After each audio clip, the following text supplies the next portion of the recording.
We always have people call, and it's like they sometimes don't even care about paddleboarding. They're just like, oh, we want to see a manatee. We have lived in Weeki Documentary for 5 years. Pamela was paddleboarding, which is a new activity, on a Friday and said, wow, this is such a great place. We need to share this with people.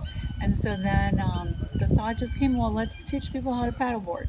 So we were here and we decided we wanted to do this and we wanted to do it right. So we went to the Board of County Commissioners and I put together a PowerPoint presentation, and it went well, and they decided in our favor. We want to deliver a quality experience, more of a boutique than than just putting people out there. Oh, every day is different.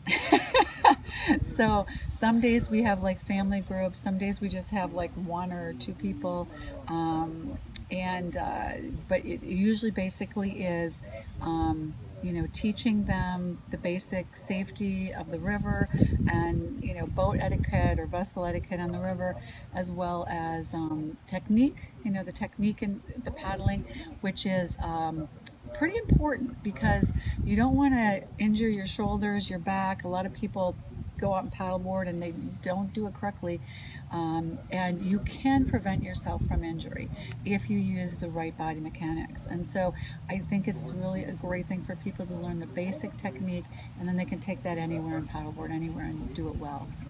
Pamela is extremely focused, extremely organized, and she makes this go to the nth degree. I do some of the artsy fartsy, if that's a word. I like to do the creative stuff, and I like to do the meet and greet. And if you had a restaurant, there's a front of the restaurant and there's a back end, and the people that do the cooking, while you go to a restaurant, is great food. While you come paddleboarding, it should be for a great experience on the water, and that's what she provides. So with my husband, I do have to just try to work peacefully together. And he, because he's a man, we do things differently. So I'm very organized. I like to take the preservers off the board, lay them nice and neat.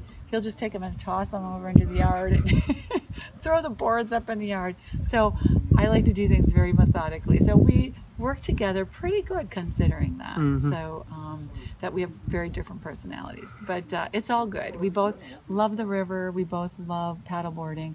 So it's a natural love that we share together. Paddleboarding looks harder than I think it really is.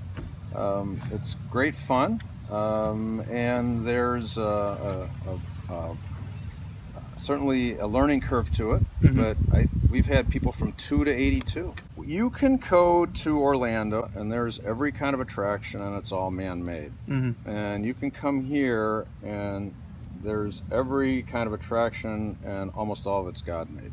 We have seen this year so far, we started out with 3 that we would see frequently on the river, like on different corners you'd see them. It's the funniest thing because we've been here 5 years now, and we see manatee often, and I'll still tell my daughter, like I'll say, oh, we saw a manatee today, and she just laughs because I'm still excited. It doesn't matter how many times I see a manatee, it's always exciting to see one. We do have our mascot up on the dock, up on the screen porch there, and that's Sweetie.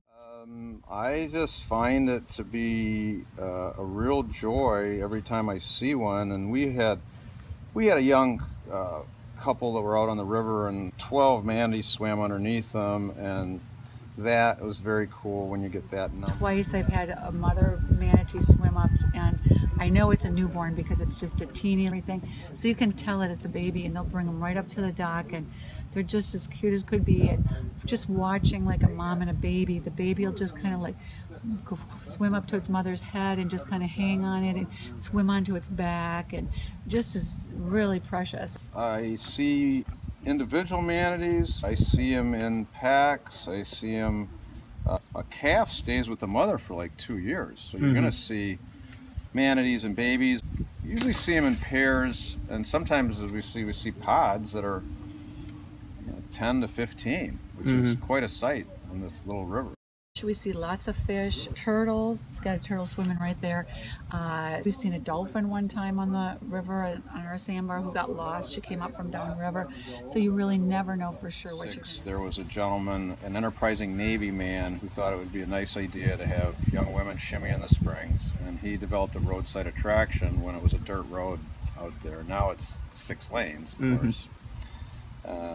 And the Weeki Watchie mermaids were born from that, and they were actually there was quite a following. It was quite a sensation. You know, if that was Disney before there was Disney. The guy designed this underwater breathing hoses because he just was fascinated with them. And so then he thought, well, wouldn't it be cool to have women swimming in the spring like mermaids and doing a show? So then the girls would in the old days when it was just a dirt road up there, like a gravel road, they would stand out on the road and wave to people to come in to see the show.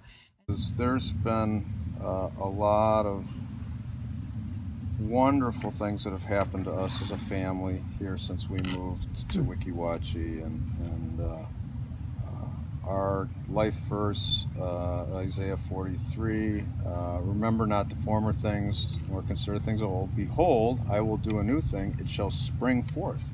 Shall you not know it? I'll make a way in the wilderness and rivers in names. And we have the scripture Isaiah 43, 18, 19, which is, remember not the former things, neither consider the things of old. Behold, I shall do a new thing. It will spring forth. Shall you not know it? I will make a way in the wilderness and rivers in the desert.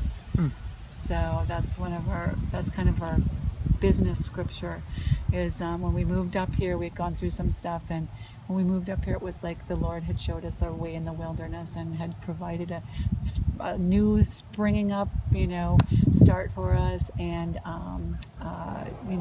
it's just a beautiful place. So we know it was God's desire for us to be here.